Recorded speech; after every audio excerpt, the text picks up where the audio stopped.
What would you do if you saw a teenager post a Snapchat selfie from the back of a police car saying, "Hey guys, has anybody seen Tristyn lately?" Knowing full well he had just killed her? Because that's exactly what Aiden Fucci did after stabbing 13-year-old Tristyn Bailey 114 times. This case has everything that makes true crime both fascinating and horrifying. A teenage killer, premeditation, brutal violence, disturbing social media behavior, and mental health claims about being haunted by demons.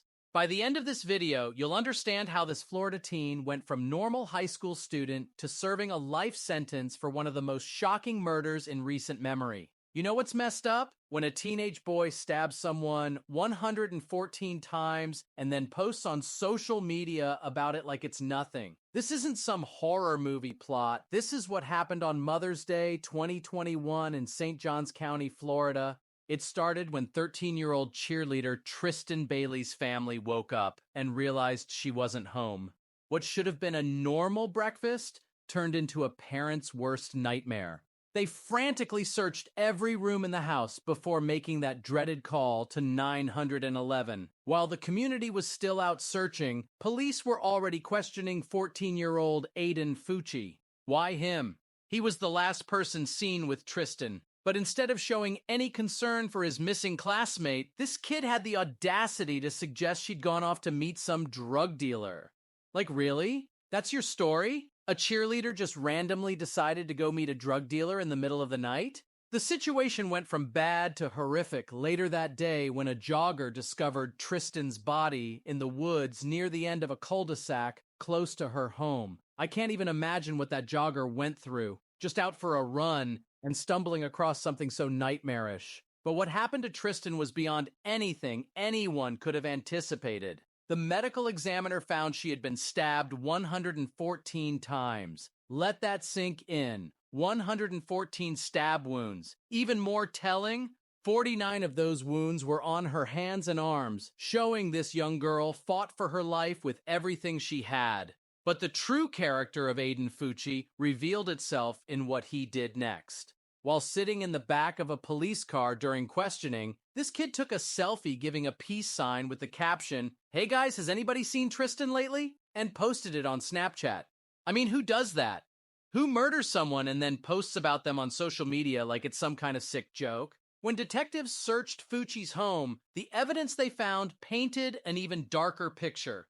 Not only did they discover bloody clothes hidden in his closet, but his bedroom contained what police described as satanic images and violent drawings of women. This wasn't some spur-of-the-moment crime. This kid's room was basically a red flag factory. During the police investigation, Fucci showed a disturbing lack of empathy. When his mother informed him that Tristyn had been found dead, his response wasn't shock or grief. He just coldly asked, "Is she good?" and later questioned, "How is it my problem?"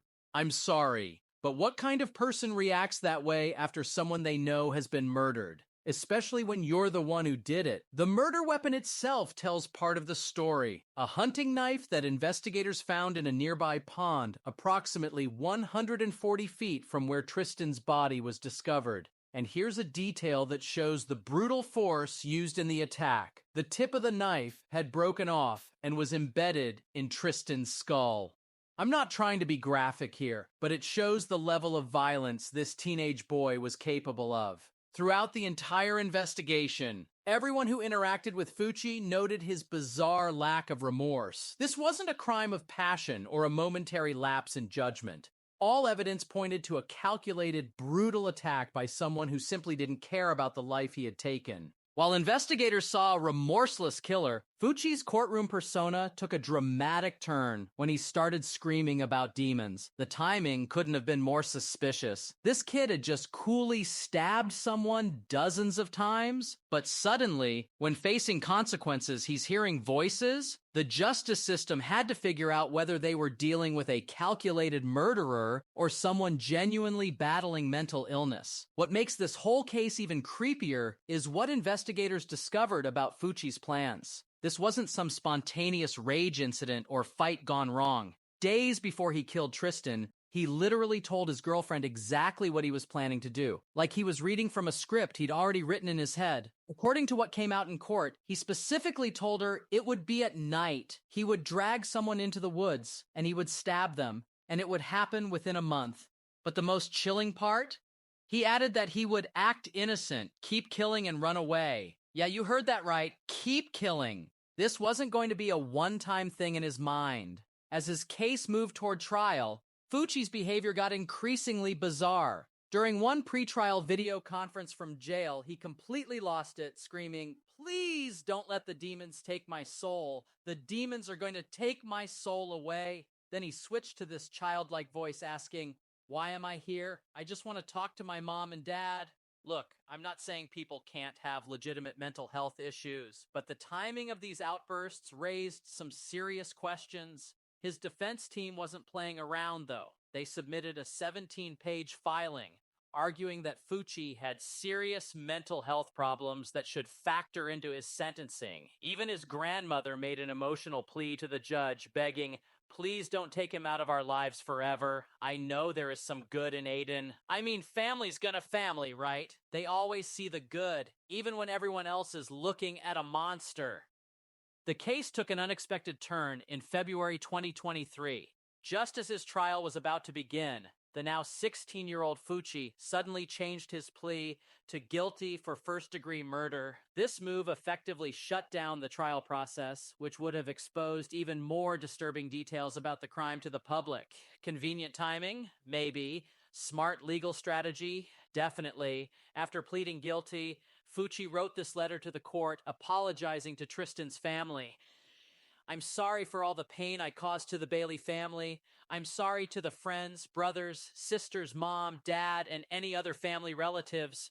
I'm sorry that you didn't get to know her that long. Is it just me, or does that last line sound particularly tone-deaf? Like you're the reason they didn't get to know her that long, dude." Tristyn's mother wasn't buying the apology. In a powerful statement to the court, Stacey Bailey declared, "Aiden Fucci made a heinous decision on May 9th, 2021, and took the very life that I brought into this world. Please do not for 1 second think that he could be rehabilitated at any point. He is beyond saving." Can you even imagine having to stand in a courtroom and say that about the person who murdered your child? The strength that must take is unreal. Judge R. Lee Smith clearly wasn't swayed by Fucci's late-game remorse or claims of mental illness. He sentenced him to life in prison, calling it a cold, calculated murder, and noting this was probably the most difficult and shocking case that this county, St. Johns County, has dealt with. Since Fucci was a juvenile when he committed the crime, he wasn't eligible for the death penalty, but he will get his case reviewed after 25 years, when a judge could potentially consider a lesser sentence. And here's a little bonus detail that shows the apple doesn't fall far from the tree. Fucci's mother, Crystal Smith, is facing her own legal troubles. She's been charged with tampering with evidence for allegedly washing blood off her son's jeans after the murder. Her trial is scheduled to begin in April. Like, seriously? Your son just committed murder and your first instinct is to do his laundry? As we wrap this up, let's talk about what happens after someone gets life in prison at 16. I mean, the judge actually said something pretty profound to Tristyn's family, that she would want them to be happy again and to bring back those Bailey Sunday fun days. That's actually kind of beautiful in the middle of all this horror. But here's the thing that keeps me up at night, all those warning signs nobody acted on. Fucci literally told people he was planning to kill someone, and somehow that information never made it to the right ears. The system's supposed to catch this stuff, right? His life sentence comes with a review after 25 years, which is where juvenile justice gets complicated. Statistics show most young offenders can be rehabilitated, but when someone commits a crime this extreme, do those rules still apply? I'm just saying maybe we need to take teenage threats more seriously, because sometimes they're not just edgy kids being edgy, they're actual warnings.